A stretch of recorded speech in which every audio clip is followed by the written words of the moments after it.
All right, now let's talk about the next stage, which is understanding. Get my screen back up. All right.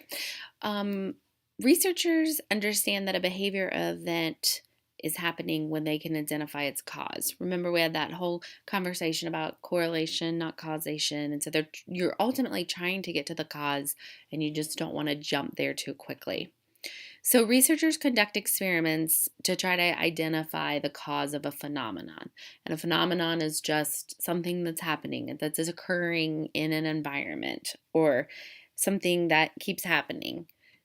This type of research differs from descriptive and correlational research because then you're trying to have some control over the variables in your study, so much so that you can pinpoint that one is causing another. And so when we control experiments and we do research in that way, that's when we can begin to infer causes more so than when we just observe what's happening naturally and we see that there's a relationship that exists. The final step in the goals of research is creating change. This is ultimately why we do research. We want to apply the knowledge that we've gained through research to make things better. That's always our goal, is to make things better, to understand things more, to be able to pinpoint what's happening for the benefit of others. This whole process of goals of research, it's not just an educational thing. We do this in the medical field, psychological field, and such. So here's the example. Looking for a treatment that teaches young children to read better than other treatments, obviously. In medicine, we want to look for medications that help people with high blood pressure. We want to find programs that teach children with behavior problems to reduce their aggressive tendencies.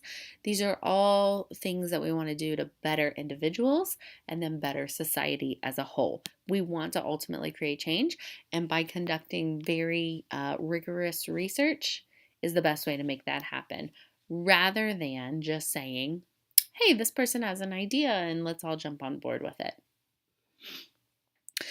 Here at the end, we just want to talk about the difference between basic and applied research. Applied research is research that is conducted in order to change people's lives for the better or to create change, which is exactly what we've been talking about in this particular lecture. There's also just this area of basic research, and that's when we do research to primarily seek to understand a behavior or a mental process, kind of like knowledge for its own sake or to test a theory, because theories are these like overarching concepts, and sometimes people like to test theories and see if anything's changing about them. Is it evolving, or is it constant and steady over time? And then ultimately, all this research can lead to the creation of a theory, and that's an idea about how something works or doesn't work. So in all of your classes, of course, you're learning about these theorists. Vygotsky, we learned about Bronfenbrenner, you learn about Piaget, Erikson, and on and on. Well, here's the thing. That is not just something that happened a long time ago. People are constantly creating theories in the present, okay? Sociocultural theory, that's something I'm using in my own research. That's relatively new. I mean, that has not been around for very long. New literacies theory, that's this whole concept of how to use technology effectively in the classroom. Well, that is very new. New literacies theory has only been around like since early 2000. So I just want you to know that theories are constantly being developed. You might be part of developing a theory one day if you take a research path in your future. So theories are developed when you have this mix of like intuition, because there is this piece of it that someone who's seeing something over and over, they start to develop some ideas and opinions. Then you have personal observation. And then finally, you have to do the research so that you have known facts and ideas that have been proven or have been shown to occur. And then all of that put together eventually leads to the creation of theories. All right. I think that's it for this.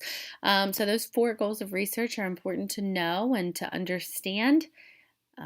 This whole course kind of digs deeper into some concepts that we don't really cover in other classes, things about conducting research, and we're going to be talking a lot more about this as the semester goes on.